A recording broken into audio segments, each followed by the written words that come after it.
Here's connecting your G63 to your iPhone via Bluetooth.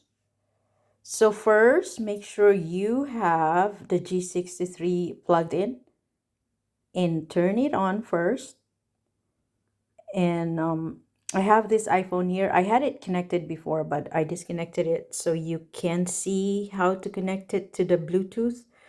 So in your iPhone, go to your settings and go to Bluetooth. It should scan your G63 right away and go. If not, you just scan it on the top, but once it's scanned, it will be on the other devices. And you click on it, and then if you haven't scanned it in your iPhone before, you will do it, you will pair it, but right now it's connected. And once it's connected, you can play any song, or your calls are gonna go to that sound machine. So make sure you turn it off if needed.